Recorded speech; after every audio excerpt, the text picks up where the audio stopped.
Talk Business special right here on the live drive. Joining me in the studio is Zephia from Vettiva Capital. Good afternoon. Hi, Aura. Good afternoon. Yes, welcome. But most especially on our special today, we are talking about personal finance and millennials. Now, our guest is none other than Mrs. Nimi Akinkugbe. Good afternoon. Hello, how are you? Very good, thank you. Thank you very much. Let me quickly give a little background to you that I have. Now, you have 23 years corporate banking and wealth management experience from one of Nigeria's leading tier 1 banks. Is that correct? Well, 21 in one bank and 2 in another. Oh, yes, wow, that's okay. right. She's also very softly spoken. Her philosophy is to educate and promote financial security for all Nigerians, which then propelled you to begin Money Matters with Nimi. And that's a platform in which you focus on personal finance and wealth management. That's right, just trying an advocacy platform just to tell people all about their money. Amazing, okay. And millennials are my favourite demographic. I'm in that demographic, so today's conversation is very, very apt and relevant to me alongside a lot of our listeners. But I feel like it's not just the millennials that will benefit from this. It's not too late for what do we call the generation after millennials? Those in there. I think it's 25 to 35. Yeah, so I was actually going to say I think it's very important for us to define the term millennials, and I'm sure because I feel there's so much controversy around this. Absolutely. As a millennial, so according to PwC, they say it's between the age of 21 to about 38. So born early 1980s up until the mid 1990s. Yeah. So the thing is, there are actually subdivisions within the millennial segment in itself. The very young people, the people in mid 20s, and actually the later end of the spectrum who are like 35, 30s, who have things that are figured out. So I think this conversation is definitely going to appeal to all forms of millennials, and it'll be interesting to hear from Mrs. Akinkubge. Yes, and also there's so many people that need this anyway, even if they didn't start when they were millennials. Yeah. Better late than never, so just get started. Absolutely. And ladies and gentlemen, she's also the author of the book A to Z of Personal Finance. And courtesy of Vettiva Capital, we do have 2 of those books to give away today. So by the end of the program, I will give one away on the phone lines and one on Twitter. To join today's conversation, the hashtag is TalkBusiness. If you don't put it, I'm not reading your tweets. So please ensure that you put the hashtag TalkBusiness and tweet at the following handles: at Lagos Talks 913 and at Vettiva Capital. That is VETIVA Capital. Please ensure that you add them to the conversation. And once we get into it, there will be time for you to join the conversation on the phone lines 0809 222 0913 or 0809 191 3913 are the numbers to call in to speak to Mrs. Akinkugbe. And we are also on Instagram at Vettiva Capital. We are on Instagram Live, so we're covering all things millennials cover. We're covering. We're across and I'm all platforms. Yeah. So okay, you're not a millennial, but you're the best person to talk about. I've got 3 millennials in my house. Maybe that's great. That helps. Okay. All right, Mrs. Akinkugbe. So before we get into it, just like Zephia said, who and what is a millennial by your definition? Okay, before she said what she said, I thought it was like 25 to 35, but I'm never sure. I don't even know what Generation X is or Generation Y. Who are they? I'm not sure. Who's Generation Y? Are those millennials? So it's a bit. I don't. There's no So the actual thing is, dictionary. there's no. So they say Generation Y generation we said millennials. Youth, and that's not the N word now, right? Nobody ever says youth anymore. You're either millennial or you're sub-millennial or you're just outside of the spectrum, to be honest. Wow. Okay, that's fine. So your understanding that it was I from thought it was 25 to 35, but it's nice to know that it's earlier, 21 to 38. I thought 38 was a bit older than I expected. A bit old, yeah. Okay, that's good to know. And so under 40. Exactly. Definitely under 40. But I think for me, what I find interesting about this topic is that whenever we talk about finance or investing in general, there seems to be so many products that speak to either people who are parents or people who have their life sorted out. No one is ever really thinking about young professionals who are, no one is ever thinking about structured products that are going to help millennials to generate wealth. So we have this mindset where we feel either we're too young to invest our money or we just don't know how. No one is giving us the technical know-how. So my first question to you will be, how do you believe that we can bridge that gap in terms of just personal finance, investing our money? How do we change that mindset as someone who has so much expertise? Unfortunately, it's not taught in school, which is a major thing that we've got to change down the line, because this is one of life's most important skills. So it's sad that you come out of school, start your first job, and have no clue how to manage money. So we've got to change that. But before that happens, a focused millennial has just got to be deliberate and intentional about learning. There's no free lunch. You've got to take the time and trouble, just like what you're doing here, and learn about it. Parents can try their best, and millennials shouldn't make the same mistake with their children.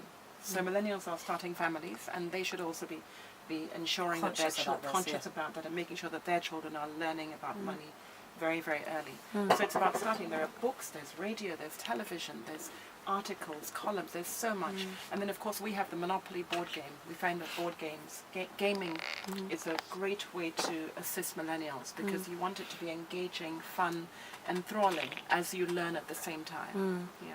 That's interesting. I mean, I agree with every single thing that you said, but I do have to point out that, like you said, there's no free lunch, and millennials have to actually take the incentive on their own. But it's completely contradictory to what the definition is by millennials. So when you actually look at the definition, who are we? I would say entrepreneurial, we're innovative, we're passionate, and we're fast-paced. So there's this gratification of the now. We want things constantly. We want quick returns. Instantaneous generation. Thank you. That is just the word. We want things right now. So I'm not necessarily going to walk into a stockbroking house or open a textbook to read about finance and investing. It seems long. It seems arduous. For me, how can I sort of disseminate all that information? There just has to be like a way that this can be communicated. I know you're on the go, and there's a lot of platforms online. That's where we find millennials. So there are apps, there are saving tools. You're just going to have to do it. So I've checked some of the very successful millennials, and they are plugged in. They are making every effort to be financially savvy and financially successful. And how many percent of small businesses fail in the first 2 years? It's largely financial mismanagement. So it's affecting not just their personal finances, it's affecting their business finances. And you said you're very entrepreneurial. You have to have financial knowledge, otherwise your business cannot survive. So look at the successful people. They are investing, they are saving, they are planning, they have goals. So you can be... I just see too many millennials who are just there wandering through life without a plan. It's like a ship just there without a rudder, literally. But you see, there's that angle to it, and there's also the angle that because some people might be like, but I want to be young and free and have fun, and then I can grow up and learn from my, dare I call them, mistakes. But some people might think that, I'm growing up too quickly. You know, I've got to get this, I've got to be entrepreneur, I've got to get all of that things done, and I'm not 30 or I'm not even 35. Surely there's enough time for me to have fun and then focus on that. There's a sort of thought that saving and investing is about scrimping and saving and not enjoying yourself. Not at all. Build in the fun into your budget. We're just saying, don't spend what you haven't earned. That's all. So build in your eating out and going out with friends and travel. If your employer doesn't pay you what you can live on, then you've got to be creative and look for other ways to earn additional income. But we're just saying, set something aside, no matter how little. And there's something that Albert Einstein called the magic of compound interest. The greatest gift that I don't want to say the youth, because no, it's fine. No, that's the greatest gift that the millennials have is time. And time is the most fundamental, the most magical basis of successful investing. Time is also money. Time is money. So if you just set something aside, sometimes people tell me, I earn only this amount.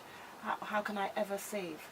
I really believe that if you can't save out of that little amount, then you can't save. It's like when you get a bonus or you get a promotion, how quickly that goes. Your expenses almost move up to meet that new income. So it's not about how much you earn, it's about how much you're able to make that money work for you.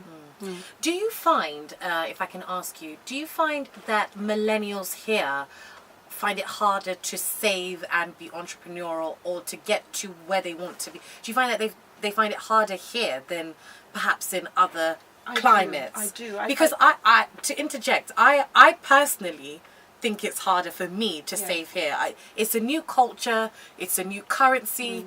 It either doesn't stretch as far as I would have thought it should.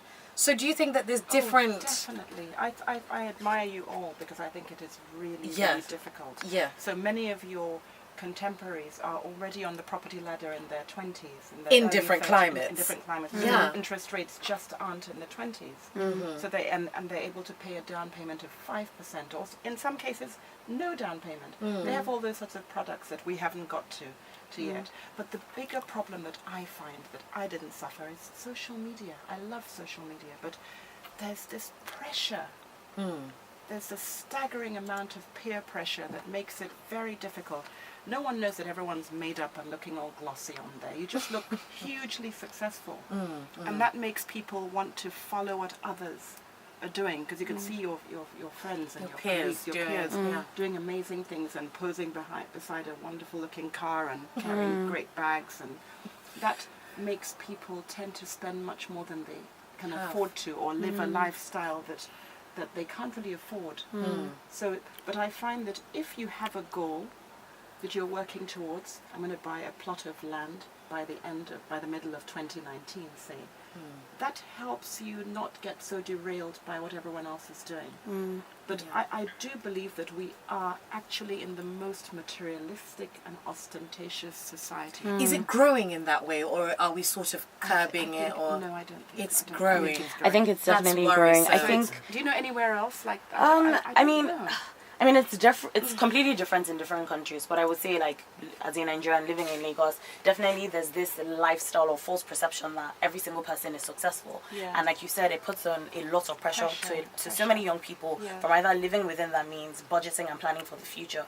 And like I said, it's a generation that wants the now. Everybody wants to make money, but then are we willing to pay that price and that sacrifice to get money? And I was having this discussion with my colleague Badi the other day, and he was saying how people in, our parents' generation, a lot of them, they worked their way to put their own selves through schools, their siblings through schools, and now it's sort of like every single thing is handed to us. And so because of that, our mindset is quickly gains.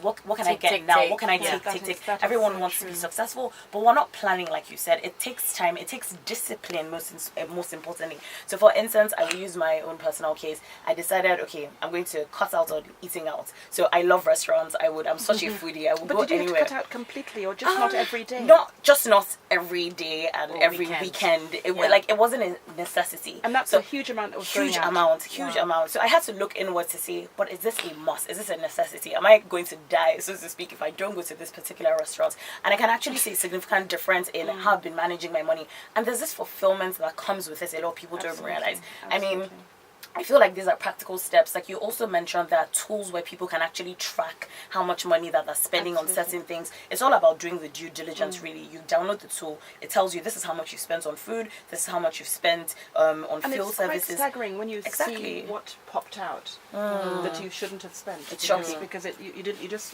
spending, effortlessly. And then but when you track and it puts it in categories and you can see what you actually spent on. It looks ugly. Telephone bills. It looks very, very, very ugly. But what you said about the entitlement, there's one everywhere in the world, not just Nigeria, that one generation made the money, the second generation whittled it down, and the third had no clue what it took to make that money. And where are we now? And they spend the principal.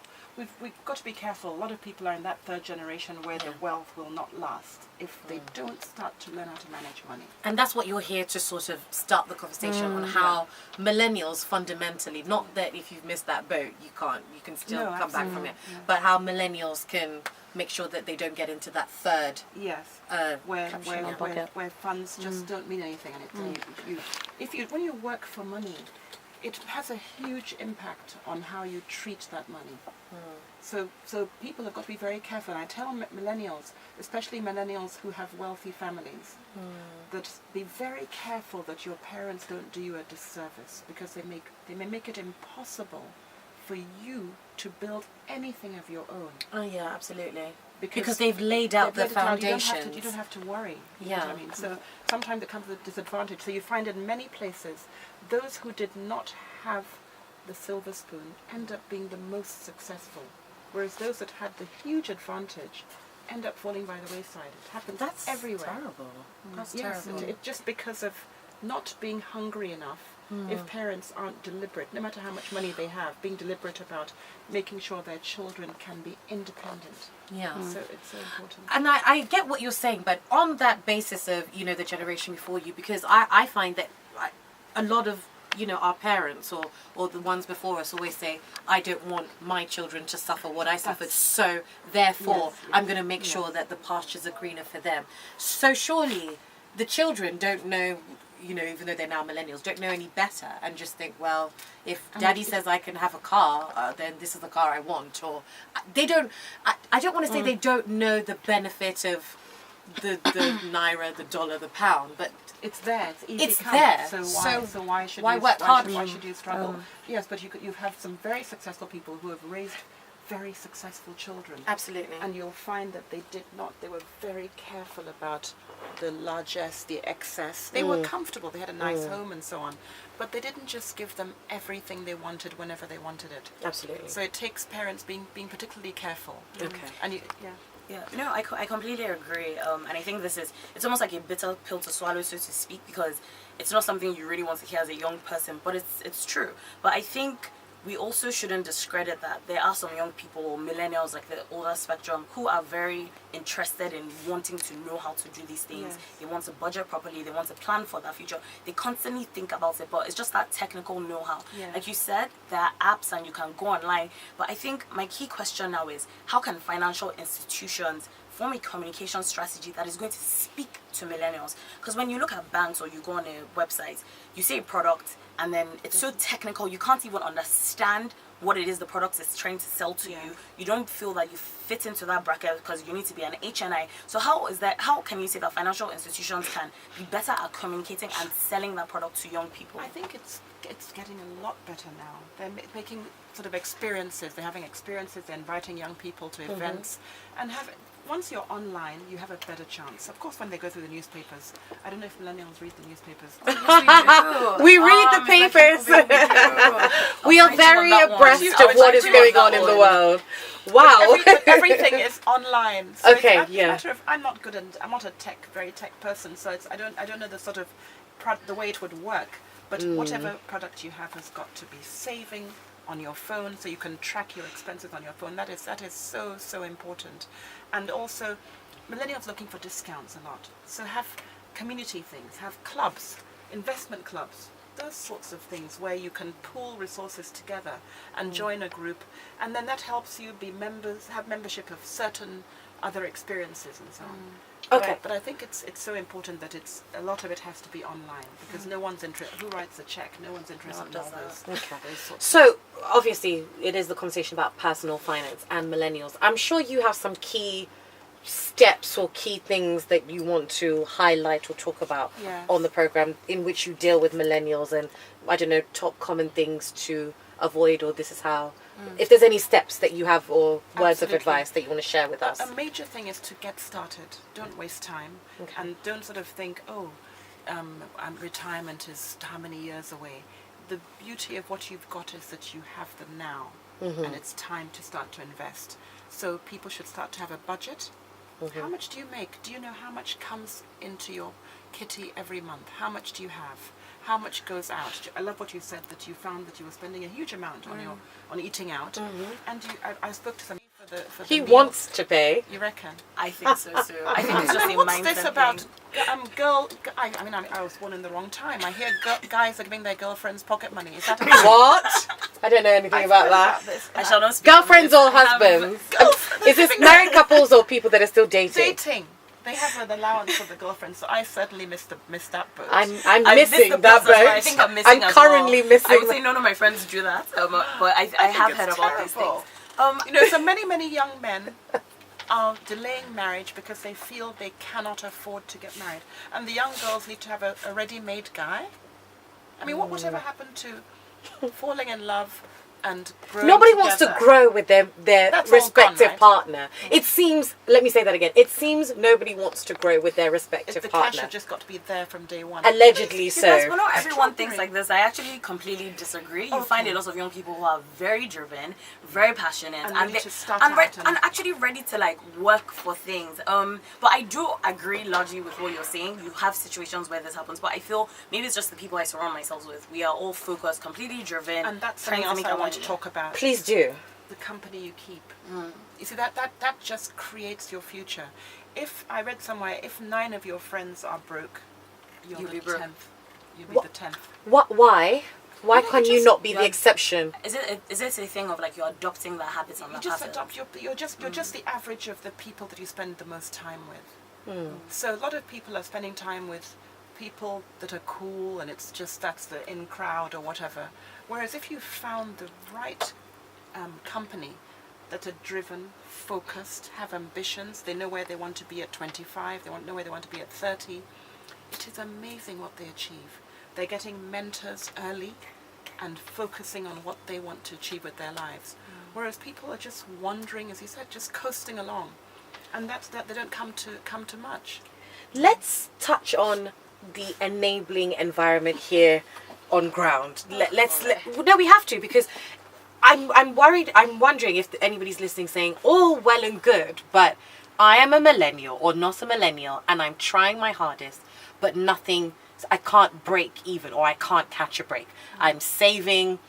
You know, if I'm earning 100,000, I'm saving 10,000, irrespective of unforeseen circumstances. I'm still saving that. You know, I'm cutting my coat according to You're my cutting size. your expenses, you're trying to Exactly. work as hard as you can. But I just can't catch a break.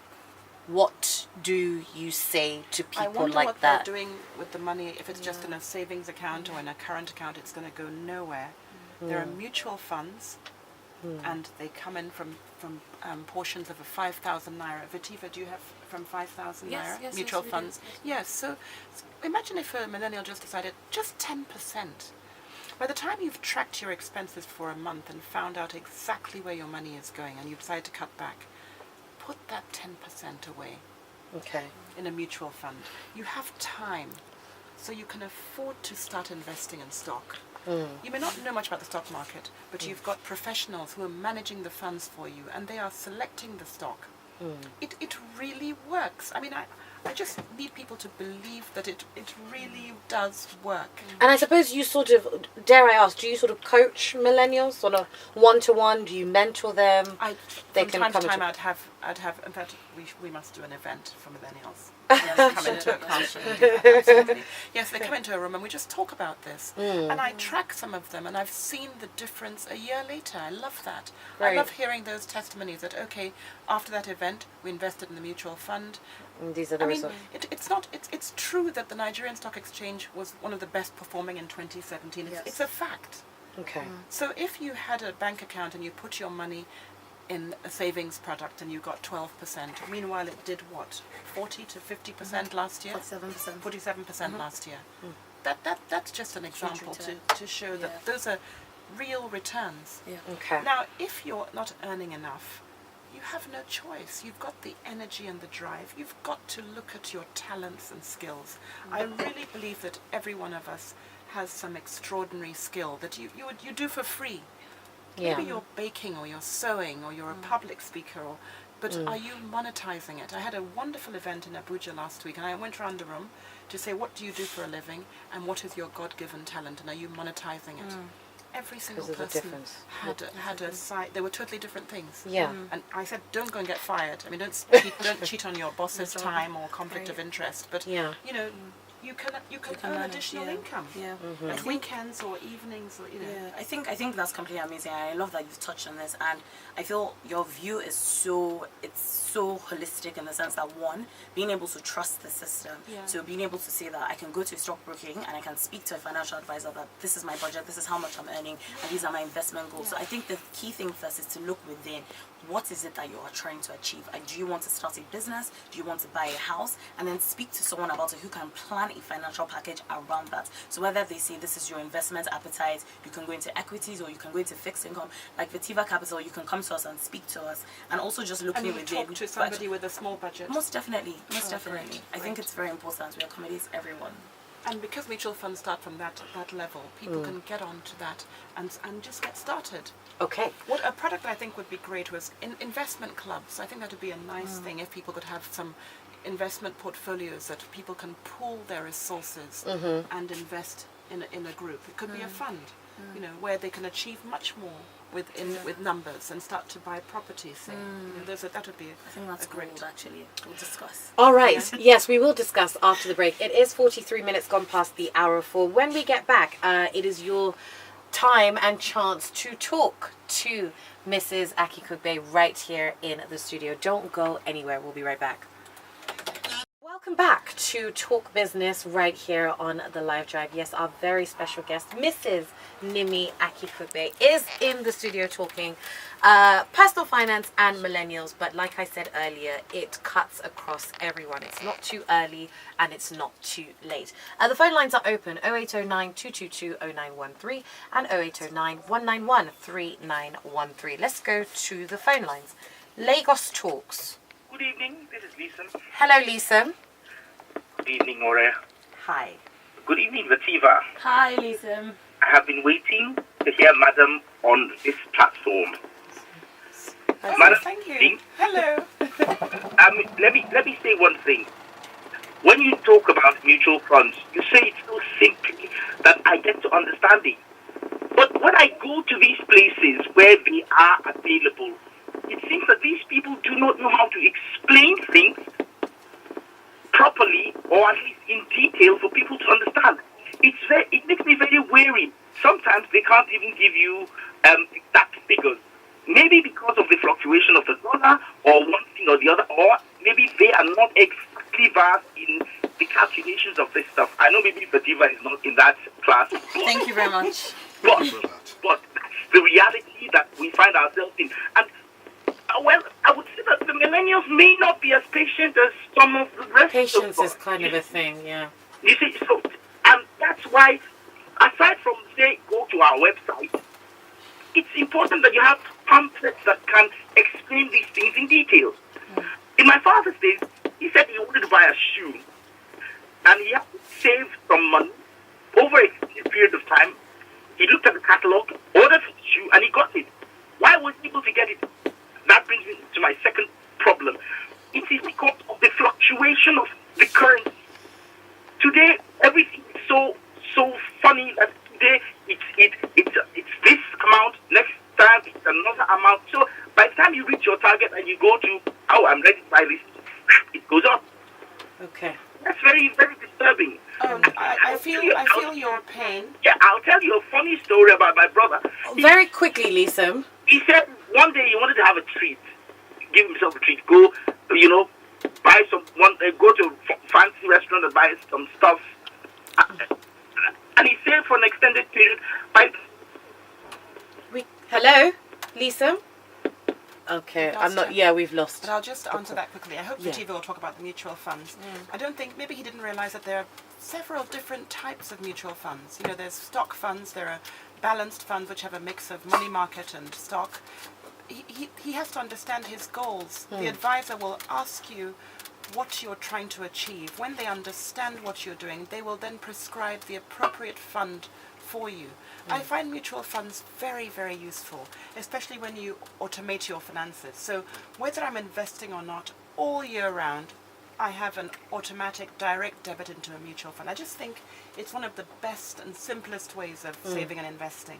Okay. And so I hope that millennials are listening, and this is the easiest way to get onto that investing ladder. It really is. I think it's interesting you touched on that, and it goes back to what I was saying about the communication strategy for financial institutions to actually plan and coherently try and sell their products Yeah. to a generation that doesn't necessarily understand what you're saying. So because we are quite technical and we're in the industry, we feel that I'm telling you about something, you should understand it, but You're they right. don't, The and it front goes brochures over are their an head. absolute nightmare. Exactly. So it's The just about brochure breaking with the that charts down. and the tiny print and so on. So you're right. That has got to be simplified to make it easy Okay. to understand. On Twitter, John Doe says the no free lunch economic phraseology is really at the core of average millennials challenge because he or she feels entitled. We need to delay eating the apple so we can have the orchard. I Yes. like that analogy. It's that instant gratification that we all wanted right now. And you have such wonderful big dreams, bigger than we ever had. Yes. And if you would just start now, you have a much better chance of achieving those dreams. So I love seeing young people at 23, 25 buying a plot of land, not in Atlantic City. So it's far, far away, but they've thought it through. They know why they're buying in a particular place. And it's incredible what that does in a few years' time. And you're on your second, you just get on that property ladder, and then that's just the foundation of your starting. And then constantly, in between that, you're setting money aside in stock for the long term. Another major mistake is feeling that the stock market is short term. It is a long term product. So you cannot think this is the money you're using next year for school fees or to travel. It's a long term play, so you need to be careful about that. All right, still on Twitter, Kane Day says, when you work hard for your money, it has a very huge impact on how you spend that money. I think he's quoting you. Yeah, I think that was the quote. I think that's true. Yeah. I think I like the point you made about the stock markets being a waiting game, and I think people need to understand the fundamentals around investing in the equity space. So it's not, yes, it's high risk, quick returns, but then you're playing it out to see what you can get at the end of the day. And that's the great thing about being young, because you can we have so afford much to. time, we can afford to wait that out. When you're much older, you've got to be careful. If you have a stock market crash, like many of my contemporaries, we've lost so much money, right? So you're worse off than you were 10 years ago because you took that huge cut and maybe had to sell at a loss. So what are your thoughts on like cryptocurrency investing and quick avenues like your MMM? Yes. What are your thoughts Going into on things that? like that. Let's actually talk about that very I think quickly. that's a slight misquote. It's not What is slight cryptocurrency investing. Bitcoin. It's cryptocurrency trading. Okay. Because it's investing is when you have some kind of fundamentals behind it. Right? Trading is the difference. That's a speculative play. You understand? So I just needed to so people understand that it's not necessarily investing, at least as at now, because everybody's still kind of not clear in terms Trying of to the understand fundamental how it direction works, of where it's going to go to. So I wouldn't call it investing. So I just thought to put that out there. I think that's very, Very very, much so. very useful. So it's because one of those things that's out there. It's online, and people can just get on with it. I don't invest in what I don't understand. I'm very conservative, and my contemporaries are conservative. I love the idea that people will take risk, but when you're taking risk, bear in mind that if something sounds too good to be true, it usually is. So if rates are at about 15-16%, which is fantastic, a year per annum, and you're told 30% per month, run away. I agree with you. But if you decide, but I wouldn't mind putting money that I can afford to lose. The key thing is to build a diversified portfolio. So even if you want to try these things, and people have made a lot of money, people did make money in MMM, but many, many more lost everything. It was a matter of people getting scammed, and you're the first. So you got through without being scammed. And the Swiss gold, the same thing. Billions of naira were lost in those things. But if you had put some money in stock, some in bonds, he mentioned foreign exchange. The whole idea is you don't need to have all your money in naira. You can diversify your risk. Have property. You don't have to have all your assets in Nigeria. It's a globe. The beauty of your age now is the world is at your feet. You don't have to invest everything in one place. So I think the key takeaway is so what would you say top 3 tips, starting point, a millennial who's listening to this conversation, enlightened, I want to make a difference to my spending patterns, I want to plan for my future effectively, what can I do now? Right now, number 1 is, what are you trying to achieve? You have to have a plan. So is it by next year you're going to be renting, leave your parents' home if you're living at home still and move into your own apartment. You need rent. Are you buying a car? Do you want to travel? You must have something tangible you're working towards. You know that statement about if you fail to plan, Then you plan to fail. to Yeah, fail. that's Yes. true. Then you've got to have a budget. You need to know where your money is going. I think that is so important. And then you can start to invest. So number one is to have a goal. Then start saving and investing towards that goal. If you are already in debt, because a lot of millennials are, then finding people who are doing what they were born to do. Yeah, so I think I would like to just kind of add on to what you said in terms of educating yourself. Because I look back at myself over the past couple of years, and I'm not exactly the standard of saying this is how millennial life should be. By the way, I'm a millennial. Just in case Are you? you're Are wondering. you, buddy? Oh, let's not. Are you? But honestly speaking, you do need to educate yourself about the products that are out there. yes.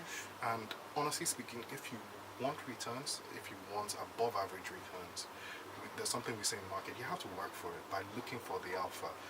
Before I start speaking technical jargons, you need to understand the investment product you're looking for and you're looking at, and ensure it perfectly aligns with your target and objective, because that's really what the financial advisor can help you do. And if you choose not to go with the financial advisor, you then need to really buckle down and just really educate yourself. I think books, I noticed you posted a book up on social media a couple of days in terms of generational wealth and how it dwindles. I just found it so sad what happens after somebody has spent 5 decades or 8 decades creating wealth, and then how it gets dissipated. I've watched the Lebanese and Indians in Nigeria, and they are able to transmit wealth to the next generation, but for some reason the wealthiest Nigerians in the 50s are nowhere to be found. I think it's a global concept. It is. It's not just because by the third generation, effectively, yes. not even that. Sometimes it doesn't even take the third generation. It takes maybe 30 years of inheriting, coming into a windfall from maybe inheritance. Yes. You kind of lose it over the time if you do not plan. So having that plan, knowing your path, and really educating yourself, or finding the person that will educate And you. that's where the financial institutions come in. As you said, they need to be spending time educating the next generation. Yes. A lot of times, especially where there are many millennials we mustn't forget about, who are highly responsible and who are looking after families and siblings. So we're talking about the wealthy families here, where sometimes there's that largesse and that could be a handicap. There are many people who are paying school fees for their siblings and helping their parents and so on. So that's something else that's quite important.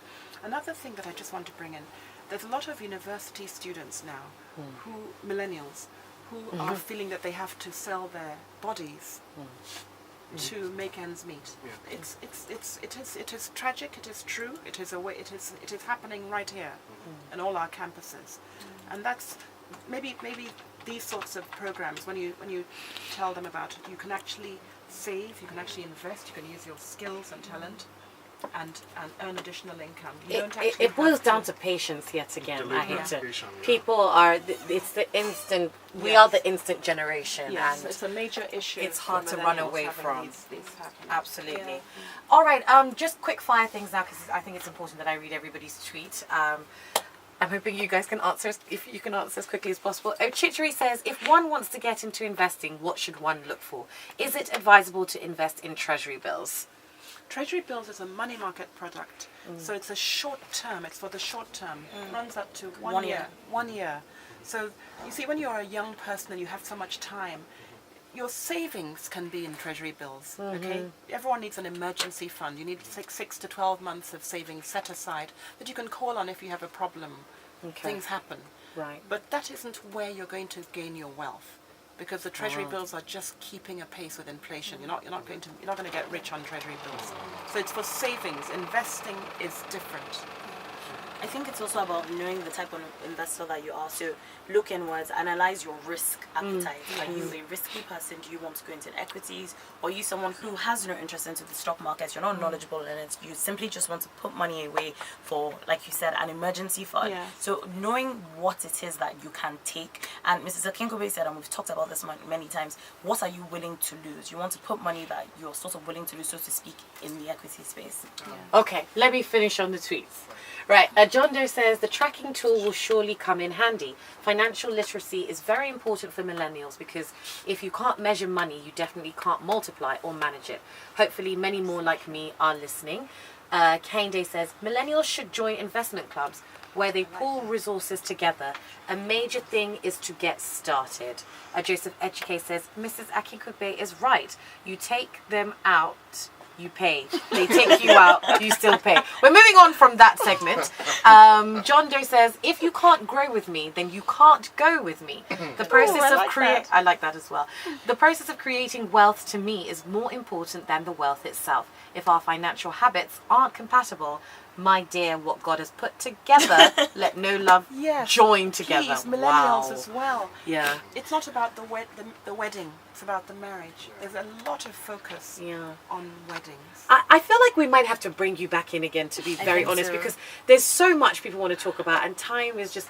You say we have all the time, but on radio we don't. Candy says, could you speak a little about what money values millennials should have, and what bearing these values have on the financial decisions millennials make?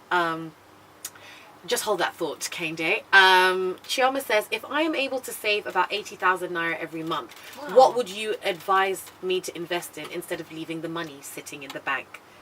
Fantastic. I mean, with that you can work towards owning your own property. Yeah, she says for long term. Stocks, yeah. You know, there's lots you can do, and they say that with that is a perfect example That's of what can discipline. happen. It's discipline. Don't put the whole 80. You know, eat out. Don't be like Zephia and don't stop eating out. Live a little but Stop save. completely. Live a little but save. Yes, exactly. Yeah, for the long term. Mrs. Nimi Akinkugbe, thank you very much. Vativa, thank you very much for bringing her on to this platform. Thank you for having I think everybody should share their contact handles. You can follow Vativa on Twitter at Vativa Capital, and you as well as Instagram. We're live. Okay, and Mrs. Nimi. Okay, MM with Nimi on Twitter and Instagram, and Money Matters with Nimi on Facebook and at our website. Excellent. That really is all the time that we have. It has been an absolute pleasure. We will bring you back in again because, the conversation continues where personal finance and millennials are concerned. Thank you for having me. Right, 7 minutes gone past the hour of 5. That is all the time we have on Talk Business today. Those books, we'll give it out on tomorrow's edition. The A to Z of